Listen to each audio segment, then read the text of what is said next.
This is a podcast from Rover. In 10, 9, 8, 7, 6, 5, 4, 3, 2, 1. All right, kia ora, good morning. Welcome to the program. Great to have your company this morning. Welcome along. I'm Duncan, Garner, and kick off this morning with the ambulance driver Joe, who shares his story from the front line. St John's ambulance officers, they're on strike. They have been for weeks, and Joe tells us firsthand why they're fighting for better pay and conditions. I find it embarrassing, actually, to live in a country where we pay these people so badly. Yeah, firefighters, our cops, our emergency workers. Why do we do so badly on this front? So we'll look at that. Try their job for size and see if you like it or not. And have you been laid lately? Who wrote that? Have you been laid lately? We look at speed dating. You're fed up with swiping left and right and getting nowhere, so we'll look at speed dating. It's taking off in the Bay of Plenty. Grace, don't look so interested. Jump on YouTube, TikTok, leave us a comment right now. Here's the news with Deputy News Editor Grace Cocker. The lead investigator in the Yanfei Bao disappearance says it plays on her mind every day. It's a year since the Christchurch realtor disappeared. A man has been charged with her murder. Detective Inspector Nicola Reeves told MediaWorks News it's frustrating. To not have found Yanfei. I certainly think about this every single day, and we are very determined to find her and bring her home. Police are treating the death of a person in South Auckland as unexplained. A scene guard is in place at the Bari Lane home in Mangere East. Auckland woman Patricia Mackay will be farewelled today. She was killed after being struck by a car during a robbery outside a California mall earlier this month. A service will be held at St Patrick's Cathedral in the CBD, followed by a wake at Eden Park. The push to force Joe Biden out of the US presidential race has escalated, with speculation he could be gone by the weekend. Barack Obama has told allies the president's path to victory has significantly shrunk and he needs to reconsider his viability. Former House Speaker Nancy Pelosi also told Biden that he cannot defeat Donald Trump. Speaking of Donald Trump, he will address millions of Americans today when he officially accepts the Republican presidential nod. And the former president's injured ear has inspired a fashion trend at the Republic Convention, with delegates wearing bandages in a show of solidarity. To sport a potential bombshell Super Rugby transfer for All Blacks number 8, Ardie Savea, he's set to move from the Hurricanes to Moana Pasifika next year, according to the Herald. Meanwhile, Ethan Blackadder's starting alongside Savea at openside flanker in tomorrow's test against Fiji in San Diego. No way we're taking this Fiji side lightly. We're expecting a tough one and we've prepared accordingly. And in the NRL, the 12th place Warriors return from their bye to face the 11th place Raiders in Canberra tonight. Kickoffs at 10. That's news and sport. Thanks, Grace. That's really big news, actually, Ardie Savea. If it's true, and my understanding is through top-level sources that, it is. So, I know nothing about sport. Through and through. Okay, well, tell me about this. You can save that for your JD chat. Okay, help me out with this then. Yesterday I'm in St Luke's in the mall, okay? And there's an incident where these two guys start going at each other, accusing one another of breaking and entering their house. Oh. Suddenly, there's a big meeting, and everyone comes around with their phones. No one intervenes. The banks bring down it was right outside the Kiwi Bank and the ASB, so they bring down their roller doors really quickly because they're scared. That makes sense. Lots of kids around. Mums school and dads. holidays. Yeah, so everyone's scared. A woman intervenes. I thought, I better do something, but not be so useless here. So I walk over. Security guards aren't there, no police. I walk over, tell them to F off. Take it outside, there's people scared. Yeah. F off. They clearly got mental health issues or something's going on here. And they finally take it to the door, but after a big meeting, and the security guards are standing there, they can't do anything. It's a hopeless case, isn't it? Do you intervene?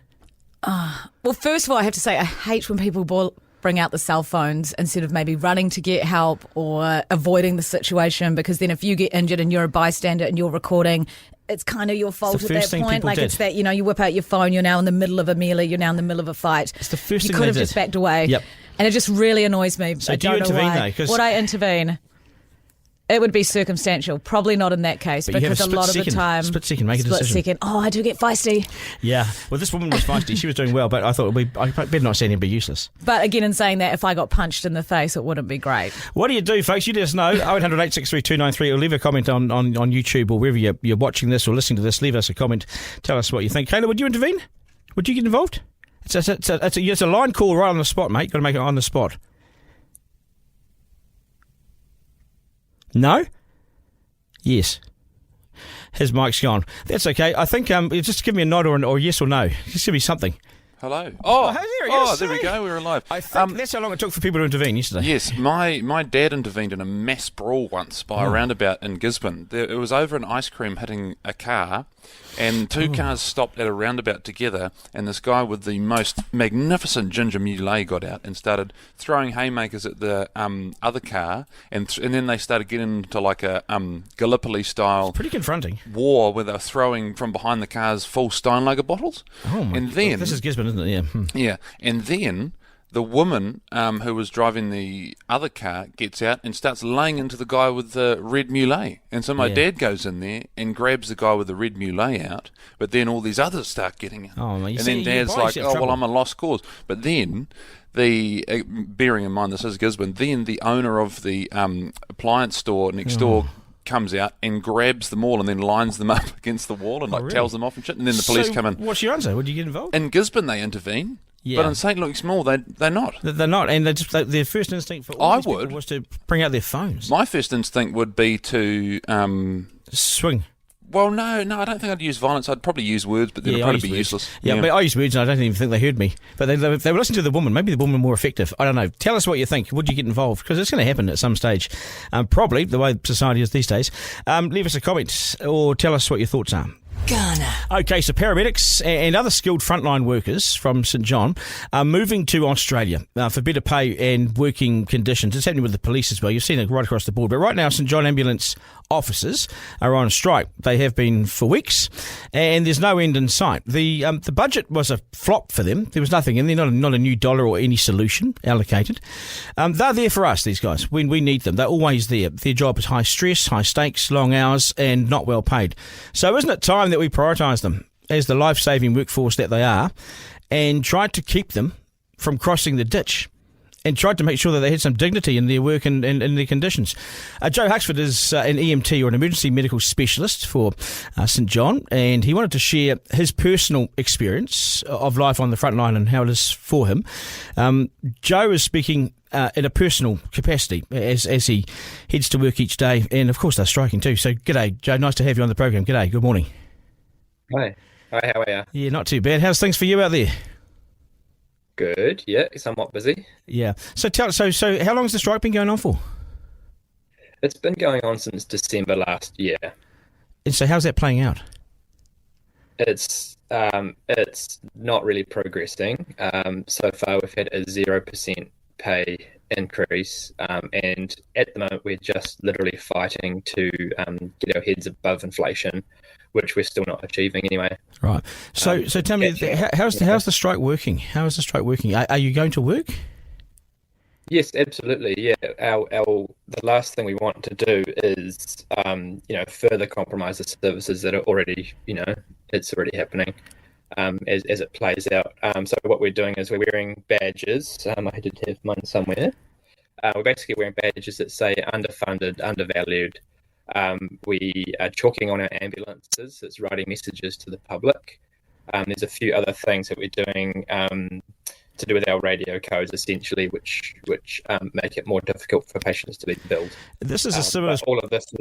It's a similar strategy, isn't it? Sorry to interrupt. It's a similar strategy to the fire service when they were getting upset about their pay and conditions. And we spoke to Steve Devine, who's a firefighter at the time. I think it changed the game actually, but they were writing on their stations, help us, toot for support and that sort of thing. And that's what it's come down to. It's almost like a give a little campaign without the money, Yeah, it's a bit scary that it's come to this for an emergency service, which is literally life or death.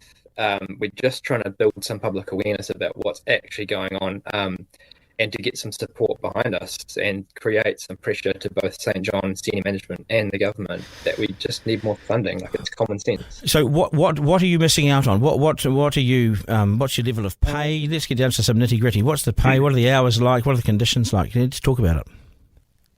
So the pay for me personally is the main thing. The starting rate for someone on a year one emergency medical technician wage is about $65,000 per year, which is not a lot. We work a 48-hour week, and the conditions are kind of as each day plays out. Really, we don't know what we're going to get, but we are faced with things that you probably shouldn't see every day. Okay, so you're paid 65 for that. That's about 8,000 below the starting wage for a police officer. So there's if you were to liken yourself to a police officer in year one, well, day one, you're $8,000 behind to start with. There's your problem. Yeah, but the thing is, we again 0% pay increase. Forgive me, I've got some notes here. But since 2011, the EMT starting wage has only increased by 3.3 grand. So it used to be about 57,000 in 2011, 13 years ago, and it's only risen that much. And inflation has way surpassed that by now. Well, it's actually gone backwards. I mean, the way an economist would look at your salary increase of $3,300 over this time, in real terms, given the rate of inflation, which topped out at 7.3% 2 years ago, and it's been like that for 2 years, you've gone backwards. You've gone hideously backwards. Yes. And I mean, it's really tight at home. We are quite often looking at a budget for our spending at home. We've got a family of 5. We've got a mortgage, all the same stuff that everyone else does. I'm clearly not in this for the money. I love the job, and I love being able to help people on the worst day of their life. And I love that we've got quite a lot behind us that we can actually do for someone. But it's getting to the point where now I am in my second year of my paramedicine degree, and I'm wondering if it's a viable career going through with St. John. Have you got a student loan? Yeah, I do. I mean, I've only just started it now because we couldn't afford to pay the student loan. So how much are you paying for your degree? All up, it's around about 17,000, and I just pay week by week. No, this is wrong. This doesn't make sense at all. This is we've been spending money in the wrong areas. And how many lives have you saved, do you reckon? Have a general sort of guesstimate at how many lives you've saved. Gosh, with the flow-on effect, I reckon I've been at it for 6 years. Easily 100. Oh dear. Of actual lives, life-saving interventions. In that 6 years, okay, in that you've possibly saved 100 lives, and in that 6 years, have you been on $65,000 all that time? It was less than that before. I was in a different role. I was in the patient transfer role, which is another operational role where patients are transferred from hospital to hospital in an ambulance setting, and that was less of a pay. So, This is actually worse than I thought. This is worse than I thought. I mean, I always knew that there's an issue with pay. And what about the conditions then? So you're doing 48 hours a week. Is that a minimum, or is it more than that? That's our rostered. We do 12 hours a day, and we do 4 days on. And that's just the scheduled hours. Like, for example, last week I did a 15-hour shift, and that was just to do with things beyond our control. It's sometimes does happen, unfortunately. But yeah, that's the minimum. So the minimum wage is in New Zealand is now about 50 grand, okay? Because it got pushed up quite extensively over the last 6 years, and that's a 40-hour week, okay, for 50 grand. So you are, if you're doing those hours, a quick back of the envelope would suggest to me that you're actually earning for those hours under the New Zealand minimum legal wage. Yeah, I mean, our pay each year, it goes up by a very, very small percentage. I think, I had a little mini celebration this year because I finally cracked the $30 an hour mark. And I sort of kind of thought, well, for the type of work that we do, I feel like I should be paid a bit more than that. There are people that I work with that are on less than that. So yeah, I'm really sorry and embarrassed about this. To be honest, not just as a journalist, as a New Zealander, you're scraping people off the road. You're keeping them alive. You're pulling them down from all sorts of things. Yeah. What are you going to do? Well, I mean, how does this resolve itself? Well, I really hope that it's going to, with the pressure of this round of striking, I hope that the pressure is finally going to make the senior management and the government, give us a bit more money, or stop being a charity and become fully funded and end this nonsense. Well, that's the answer. That's the answer. The answer is to fully fund you and get this nonsense out of the way that we somehow have to shake the bucket, for 3 months of the year to get you across the line. Yeah, that's right. I mean, it's like I said before, it's an emergency service. It should not be a charity. The operational side, at least, should not be a charity. And I don't really understand why it still is. Yeah. Hey, look, we better kick on, but we appreciate your time on the program. Keep fighting. Keep in touch with us as well, because it's a national embarrassment what's going on, and I'm glad you've fronted up and talking about it from your personal perspective. Yeah. Thank you. Okay. All the best, mate. Take care. Okay. Thank you. Garner. What an embarrassment. Leave us a comment on YouTube, on TikTok, wherever you are. Flick us your views on that. 65 grand, and you've saved 100 lives, and your pay's gone up $3,000 in the last 12 years. I'm sorry, I'm embarrassed. There's no other way to describe it. Fully fund the buggers and do it properly. Right, let's talk sport now. Johnny Day, I think this might be Johnny's last day, actually, before he's off into the wilderness. I think you've ordered a child for tomorrow, haven't you? Yeah, I have. This time tomorrow I'll be in North Shore Hospital with my beautiful partner, and yeah, it'll be caesarean time. So isn't it great? I mean, I love this. So 11 o'clock to 10 o'clock, 8 o'clock tomorrow. You know, a lot different from the first one. Yeah, when she was in labour for 32 hours and then got a caesarean. So this time we're like, cut out that 32 hours and just go straight in there. Are you nervous? Oh, yeah, very nervous, because you completely forget what happened first time. It's been 4 years since the boy first turned up, and now a girl turning up. It's like, what do I do again? Yeah. Just whatever I'm told, I think, Duncan, is what are we doing this again for, you say to yourself when you're walking down the corridor. So let's talk about sport, just to ease my mind from all this drama that's about to come into my life. We've got an All Blacks test tomorrow at 2:30, which is a great time. I won't be able to watch it, but I'm sure all these young boys will be so excited. I mean, a lot of these people, I reckon a lot of New Zealanders will be like, who's he? Who's George Bell? Yeah, who's Sam Darry? George Bell's a Canterbury hooker? Yep, he is. Yep. Pasaleo Tosi. Yeah, you know? And he's the big boy from Hurricanes. Yeah, and he was the big, bolter when they first named the squad, so that's cool. I'm excited, JD. Yeah, Noah Hotham, who wasn't even in the squad, 20-year-old from Tasman, he's going to get a debut off the bench. It is exciting, you know? Yeah, we did, because during the Hansen regime, which lasted with Henry, and lasted, say, 15 years or whatever, it was really well signalled, this stuff. They brought in lots of players, but they were well established. Yeah. This is the first time, in I reckon 20 years, that we've seen genuine baby blacks. Yeah. Like the 1986 game. Yeah, and didn't they go well? Ended up winning a World Cup a year later. So very exciting tomorrow at 2:30. And Liam Napier from the Herald's got a ripper story this morning. He's saying Ardie Savea moving from the Hurricanes to Moana Pasifika. Now, but this guy bleeds yellow.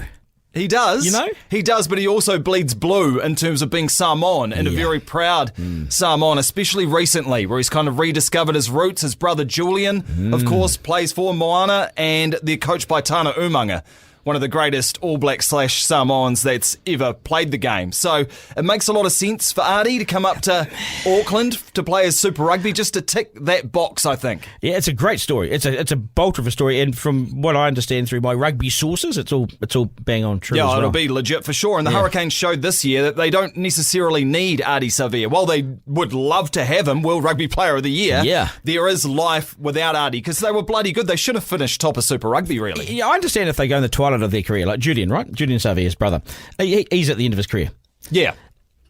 Ardie's in the second part of his career, but he's not over yet. Well, mate, he's the best player in the world. Oh, exactly. He's 30 years old. He's got another World Cup cycle in him, so definitely not a spent force. And Moana needs this. This is the team that everyone's forgotten about. New Zealand Rugby took charge of it, and we all knew when that happened. It was over. They were just exactly. Exactly. They don't care.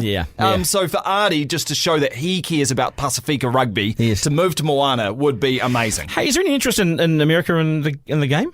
Oh, I doubt it. Yeah, exactly. There never is. No. Yeah, so I don't know why they go there. Maybe just so Adidas can parade them around. I've got no idea, Duncan. This game should be on Saturday afternoon in New Zealand. Yeah, or Lautoka or something. Yeah, Take it to Fiji. Well, we're bloody lose to them over there, Duncan, looking at their Super Rugby team. Yeah, exactly. Yeah. What else is on? We've got the Wars tonight. Yeah, they're back from their bye. They're playing the Raiders in Canberra. So it's going to be freezing cold. It's 10 o'clock tonight, and Mitch Barnett is going to back up after he was awesome on debut for New South Wales in Origin. Wasn't he? Yeah, and Luke Capewell will be back as well. This is pretty much must win. Warriors, 3 points outside the top 8, 7 games to go. Raiders are 1 point above them. You've got to start beating the teams above you. It's tight, isn't it? So real tight. I know they're outside of it, but they're actually close to it as well. Yeah, for sure. It can all turn around. If they string together 2-3 wins, they can just edge towards that top 8 again. But lose tonight... And, it could get out your calculators. It could be that time of the season already. Yeah, it's just the Warriors, isn't it? Yeah. Who knows? Yeah. What else is happening? The Open Championship is happening right now. Kazuma Kobori is a young Kiwi golfer who was an amateur last year, became pro this year. He is 1 over par through 15 holes, which is a bloody good score. Because only 15 golfers are under par today. Tiger Woods, 8 over. Rory McIlroy, 7 over. Kazuma Kobori, 1 over. Sounds good now, doesn't it? Yeah, it does. Rory McIlroy, he's struggling after his recent loss. He's struggling because he doesn't think he should have lost, you see. Yeah, had the meltdown at the US Open and just mentally couldn't really return from it. Now he's had another meltdown, this time in the first round. Maybe that'll just ease his nerves and he can play better for the rest of the tournament. But Ryan Fox, 2 over. Michael Hendry, who's an amazing story, had leukemia, missed the tournament last year, 3 over par, and Daniel Hillier, 5 over, and might struggle to make the cut. This is interesting, yeah. We've got good golfers, we've got good tennis players at the moment. Yeah, man, it's good. How's the White Ferns looking? Yeah, bad. Hey? Really bad. And yeah, Ben Sawyer is their coach. He's facing the music in 10 minutes' time. We've got a Zoom with him. They went to England and they lost all 8 of their games. And this team has just been on struggle street for so long. Couldn't even make the semi-finals of their own World Cup a few years ago. This Aussie coach was supposed to come in and make us play like the Aussies. You deport him. But we don't. Yeah. We play shit every game. And I just want to put them under the blowtorch. We've gone backwards this morning. And we've taken a batter on this tour, Michaela Gregg. Didn't even give her a game. Yeah. So we lost all 8 games and we're not even blooding anyone new. It's Sophie Devine, it's Susie Bates, and it's Mealy Kerr, and it's no one else. Yeah. So this team needs to shape up, or Sawyer needs to ship out. Yeah, exactly. We'll deport him. Exactly. 7 days out too from the Olympics, Yeah. which is pretty exciting. 195 Kiwis competing in Paris, and they've put up a fence around the Seine. Oh. So unless you've got a QR code, you can't get in to the River Seine because they're worried about terrorism, of course. Who's our biggest hope? Who's the big white hope? Or who is it? Oh, it's our ladies. It's always our ladies. Yeah. It is Lisa Carrington. Yep. Of course, it is Elise Andrews on her bike. Yep. She is a great up-and-coming sprinter in the velodrome. It is our women's sevens team. Our men's sevens are first underway on Thursday next week. And rowers? And we've always got rowers. Yeah. Twiggy and the team. It's her 5th Olympics. She is such a weapon from Hawke's Bay, of course, won gold Olympics. in Tokyo 3 years ago. 5th Olympics in the single sculls in rowing. It's 20 years of...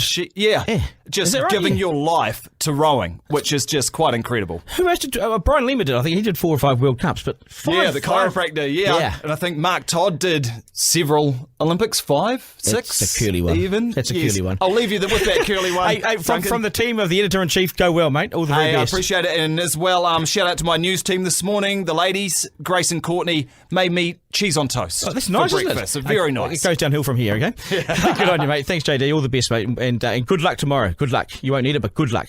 Garner. Okay. 3 questions from the editor-in-chief. Yeah, 3 questions. Here we go. 1. And number 1, is it fair that Sky City must close for 5 days? 5 days. This is a penalty, a forced closure. And quite frankly, I'm surprised this hasn't happened earlier.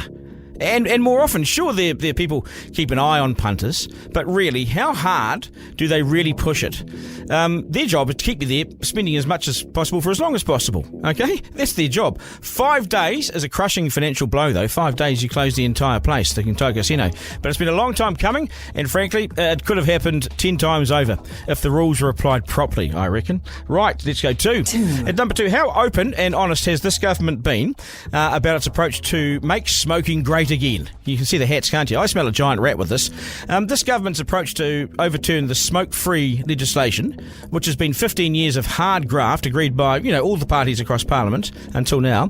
And over the past 24 hours, without any hoopla or whiz-bang, any announcement at all, Casey Costello, the Minister to make smoking great again, cuts the excise tax on heated tobacco. So it cuts it in half. A 50% tax break or tax cut for the companies that produce this stuff. These are the e-cigarettes. These tobacco companies can barely believe their luck. Suddenly, they have friends in high places, and I wonder just how much that's cost them. Is this cash for policy changes? And no one knows that yet, and you can't say it.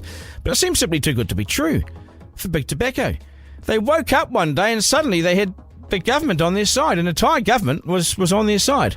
When for years the general consensus was, no, we're going against you. They're the bad guys and smoking kills. I'm gobsmacked at how they got this government suddenly and so quickly on their side. And cutting excise tax and telling no one about it, that seems a bit sneaky. These things don't just happen, do they? Well, that one did. It really did. 3. And number 3, are dating apps all that? Are they the thing? COVID forced the world to hook up online, but the world is fast pulling the finger at dating apps, saying, well, it leaves you empty, feeling empty and lonely. 50% of under 40-year-olds have reported feeling unsatisfied with dating apps and have voted with their feet to meet people, not online, but in person. Hang on, the 90s is back. It's on its way back. Meet in a bar, have a chat, have a dance. Is that us? People meeting people is back. What an astonishing development. Put down your phones, folks, There's shit going on worth experiencing. Try it. We've lost up our own digital backsides, haven't we? Start living again, folks, and just see what's out there. Duncan Garner, live. Okay, 12th of September 2012. That was the date that Tinder was launched. Now, these days, the number of people using online dating services surpassed 381 million. God, that's a massive figure. Miranda, that's huge. 381 million people on dating apps. So there's options for you there. But have these apps changed the way that we do romance for the better? Or are they just booty calls? Pick-up services. Bay of Plenty singleton, Matt Cobb, isn't impressed. He got tired of swiping right and only for the match to swipe left. So 3 months ago, the entrepreneur launched speed dating events at Mount Maunganui through his community events business, which is called Whatever Company. Now, you get 3 minutes with a prospective date. Yay or nay, after 3 minutes you'll know. And he joins me now. Sir, nice to have you on the program. Yeah, thank you for having me. Awesome. So how's it been going? Any luck? What's been going on? Yeah, it's been pretty great when it comes to the events. The first few events we had quite a good turnout. It's been hit and miss a few times just with getting the even numbers and the ratio between men and women.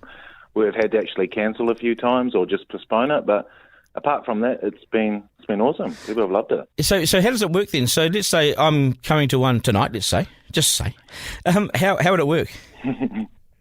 How it works is you sign up before you actually come through, so we know numbers, etc., and then you just come through and we line you up, sit you down at tables. The ladies stay where they are, men move, and we just set you up on 3-minute dates. Yeah, they go consecutively with a few breaks in between, and you have like a little sheet that has yes or no on it with your date's name, and at the end you privately hand that in to me at the moment, and we do all the matching afterwards. Yeah. You're getting lots of information then, aren't you? You're getting lots of, you got the intel. Yeah, the marking. Yeah, you got the marking going on. And how's the homework looking? I mean, are many people going past the 3 minutes and going on for a date and that sort of thing? Yeah, so depending on the size of the night, we extend the time. So sometimes there is some good conversation flowing, so we'll add a minute or two on. But a lot of the time we try to combat talking fatigue, introducing yourself. 10 times in a row to 10 different people can get quite tiresome. So just working on ways to create different prompts and more fun ways to actually get to know each other instead of making it feel like an interview.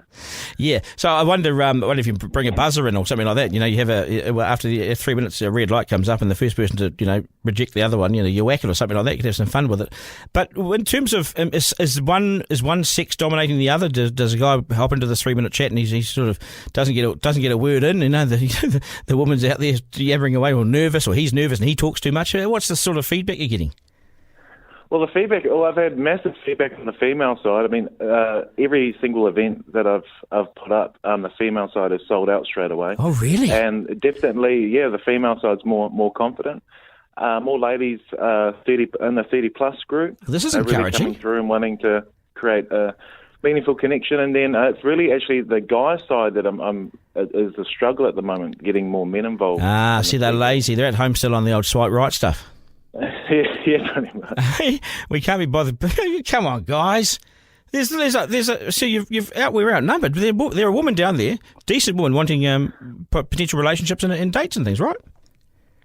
Yeah, exactly. And I think as well with the events, it's not even necessarily about the dating. Because I get feedback from everyone that comes. A lot of people that come through on the men's side, some of them haven't been on a date in, let's say, 8 years, 10 years, like one guy who came through. So really the speed dating wasn't necessarily to find someone, it was just to get himself back out there, because he was on the apps as well. He was sick of it, sick of paying the fees, getting nowhere with them, and he just wanted to sit down with someone from the opposite sex and just have a conversation. Yeah, it's been 8 years. But what's your advice to blokes after 8 years of not dating? How do you help? What do you say to them? Well, I'm no. You can ask. Well, I'm not really an expert on the dating side, but I pretty much enjoy creating an environment where it can be made that. Yeah, that sounds interesting. So, how did you come up? What was your circumstance? Why did you go down this line? So for the last year, for like my own personal health reasons, I've actually had to take time off work and focus on my family and myself. And this year, I sort of came over the curve, and I needed sort of something to work on. I saw it as an opportunity to do something that I actually wanted to do, and then having an events company that focused on creating connections within the community is something that I've always wanted to do. And then so I was talking with a friend of mine, Tracy, and she was helping me out with it. And she actually mentioned that she'd done a few speed dating events before. And at this time, I'd been on the apps because I'd been by myself and been not working. So I've been single for a while myself. So as soon as I heard that, it's like a bell clicked, and I'm like, I bet there's a ton of other people who are sick of the apps and actually just want to go and meet people. They are. So have you met someone? Have you met someone by doing this? No, so I've had to hop in a few times just to even out the ratios, but haven't really found anyone myself, and just more spent that time as feedback from patrons that are actually coming down. When's your next gig? When's the next event? The next event is on the 30th, and we're now teaming up with Mount RSA on the public side to actually as another venue for us to host them. And the next one after that will be at the Pizza Library again. Because the reason I ask is I'm going to be in the Mount on the 2nd of August. That's a Saturday, I think. Yeah, but you've got nothing around there? No, we're a couple of days too late, I think. Yeah, I'm down there for the New Zealand Cheerleading Championships, or the Opening Cheerleading Championships. Don't ask me why. I'm helping out. I'm helping out, front it, and do some, Awesome. We are trying to move into more weekend times, but with venues and timings, and it being the busy period for a lot of hospo, it's hard to nail down sort of a venue to actually host it. How do people get hold of you then? If people want to, I might have a few lonely blokes listening or watching this podcast that are quite keen to get involved, or women. How do they sign up, join up? What's the best way? Easy, just Facebook or our website, whatevercompany.co.nz, and we have a whole bunch of other stuff coming now that this is sort of escalated to how it has, and we plan on launching actually our singles club soon.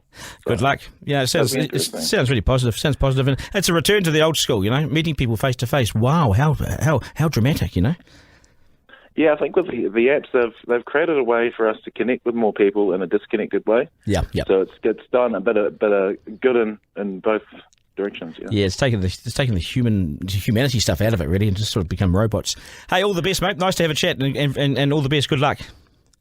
Thank you so much. Okay. Awesome. Thanks for having me. Okay, you're very welcome. Garner. Yeah, interesting. Forrester, you got a girlfriend? Forrester? Has he fallen off his chair? Is he busy signing up? I think he's fallen down the toilet. Is he busy signing up? Forrester, what do you reckon of this as a young, cool person? No, but we can't hear you, Forrester. He doesn't want to talk to me. I'll tell you what I reckon. Okay, as a young, cool person yourself? I actually celebrated 4 years with my girlfriend yesterday, who we met on Tinder. Oh, did you? So there we go. Go figure. Well, it does work for some. It does work for some, although there was a lot of trial and error beforehand.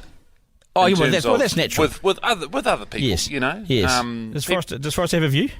Forrester, do you have a view of some kind? Yeah, but the mic doesn't work. Oh, the mic doesn't work. Yeah, okay, that's fine. Well, we're working on that though. Do you know who will come after us after that? Colin Peacock. Because the mic doesn't work. Technical. Yeah. We can have a look at him later. I'm interested by this. There's a bit of feedback's coming. Tooks has said to me, Duncan, my adult boys still do it the old-fashioned way. Hookups at the club rooms after footy. Yeah, well, that is old-fashioned. It's tried and true. Troy says to me, Dunk, you would clean up at the speed dates, all the women would want you. I know I didn't want to read that myself, but Whatever. I think you need to. Oh, my mic's working. Oh, your mic's working suddenly. Yeah. Oh, you had a voice. I think you need to go to one of these, Duncan. No. I'm serious. Yeah, I know. We should make a video out of it. Yeah, because I'm doing some work in a couple of weeks fronting the New Zealand Cheerleading Bapindi Championships. Yeah, the cheerleaders. Yeah. What's it? What are you laughing at? It's a real of thing. All the people that confront the cheerleading. I've been asked for years and turned them down because I've been busy, but I can no longer say no. Fair enough. Cheerleading is a sport now. I think it's always been a sport. It's a sport. Yeah, we should get you cheerleading. Piss off. Take a hike, mate. But I wouldn't mind going to these little 3-minute sort of catch-ups. Yeah. That could be really interesting. Would you go for it? Yeah, I'd go. It sounds like fun. Yeah, it does I think you should do it, though. Yeah, I've got a spare room in my car if you want to come with me that weekend. Yeah. Be careful what you wish for. Okay. Send us your comments, send us your views. It's all the details are on the screen there. Have a look. Tell us your thoughts. It's the Slam Dunk. Yeah, this is the Slam Dunk, and just when you need something to work, it doesn't. So let me talk to you about this. Slam Dunk today is about New Zealand superannuation. Now, New Zealand superannuation is called the pension, and we all get it, okay? I want to ask you, if you're under the age of 50, do you expect national superannuation? Do you expect it? The pension is about $1,000 a fortnight if you're a single person, no matter how rich or poor you are. You'll all get it. You can be the wealthiest New Zealander and still get the same as the dude down the road with absolutely nothing, okay? It's universal, and it's the biggest single cost that any New Zealand government faces every year. It's about $25 billion every year, and it goes up $2 billion, okay? So that's what it is. It's really expensive. It's bigger than all the other benefits put together. So you have all the other benefits in the world put together from the New Zealand government, and frankly, New Zealand Super is still bigger. Now, all of us get at age 65. That's despite the medical evidence that shows that we're healthier, we're working longer, we're working at 65, and the settings, I think, are now outdated. And the truth is, it's no longer affordable in its current settings. So why don't we change it? Well, we've tried to change this before. Bill English tried to change it, and he got run out of town. John Key said he wouldn't mess with it, so he didn't. This was about trust, you see. Winston will pull your toenails off, one by one, if you try and mess with it while he's around. But we could save billions of dollars by slowly increasing the age of eligibility to, say, 67, like other countries have done. And so everybody over the age of 45 wouldn't feel it, because you'd still get it. But everyone under the age of 45 might have to work another 6 months longer, maybe a year longer, past the age of 65. It's the only way to be responsible and to acknowledge that this is a ballooning cost, in my view. We simply can't afford to be this nanny state where $50 billion every year, every budget, $50 billion goes out in welfare payments and super payments, out of a total of about $180 billion. It's not sustainable. It puts all the other things we want to do at risk, you see. Welfare payments, I think, have become a way of life for far too many New Zealanders, and maybe it's time to look at some time limits. That is controversial, but maybe why should working age people who are fit and ready to go still be able to claim a benefit years and years on when you go to work? I think we need some of the balls to look at this. And on super, we need to change the age of eligibility. All these things would secure the welfare system into the future. By throwing our heads in the sand and saying, oh no, we can't do this, is actually economically reckless, in my view. But it's food for thought. Let us know what you think. Garner. Okay, I want to wrap things up today by the plonker list. This is our new music. So what we'll do, not sure that's going to get me a date, the old jiggy with it. So we've got Darlene Turner. She's firmly entrenched. She's going nowhere. Totally in denial about her approach to politics in New Zealand, and the proof of that's been this week with the release of the report, which proves everything we've said and nothing that she said. So she stays there. I'd like to introduce Shane Jones. He should come into this. I don't know, mate, it's at the dating service. So Shane Jones comes on here at some stage, okay, because he rang the mining companies to see if they wanted to do some mining. They didn't ring him, he rang them. So we'll get a pen in here, eh? Have I got staff? Oh, yeah. Hey, this is Forrester. Forrester, thank you. Oh, it's a red pen, so you can, yeah. Thanks, Forrester. The mic's working as well. Thanks, Forrester. You've got a green one. Tree falls in the forest, you wouldn't know he's there. So there we go. So Shane Jones, I'll just drop Kiwi Rail. They've been battered enough. So Shane Jones can come in here for ringing the mining companies. Hey, Shane here. Would you like to go mining? See Shane. So Jonesy's on there. And I'd also like to bring in. Oh, you're gonna have to. Well, I can change it later. Shane's on there. Dr. Cigaretti. Shane Retty. You know, because this government is going down the line of the big excise tax cuts for e-cigarettes. So he goes on there, and also Adrian Orr. He has stuck his oar into the New Zealand economy where it's not wanted, but he's there because he is not cutting interest rates yet, but the banks are, the big banks are. So they've already moved. They're not waiting for Adrian Orr to stick his oar in. It's all over. So he's too slow, and he's brutalised the New Zealand economy, so he goes on there as well. Nobby Clark stays because he's racist Pratt, and he goes like that. Oh, I think that's decent for now anyway. That's us. The weekend's coming. Thank you, folks, following the program. Thank you for your feedback as well. You've said to me, Duncan, agree with you. Means test it. Duncan, what do you do with the people you cut off? We cut off no one. We cut no one off. Not on this. This is our policy. You're all welcome. We cut off no one. That's us. To my team, Zarina, Kalo, Miranda. It's Forrester, isn't it? Yeah, Forrester, here. Thank you so much for all the work you do. Really appreciate the hard work. Take care. Thanks for your feedback. I'm Duncan at rover.nz. To all of you, remember, life's no dress rehearsal. This is it. You're living in it. We live in a fantastic country. Get out and enjoy it. Take care. All the best.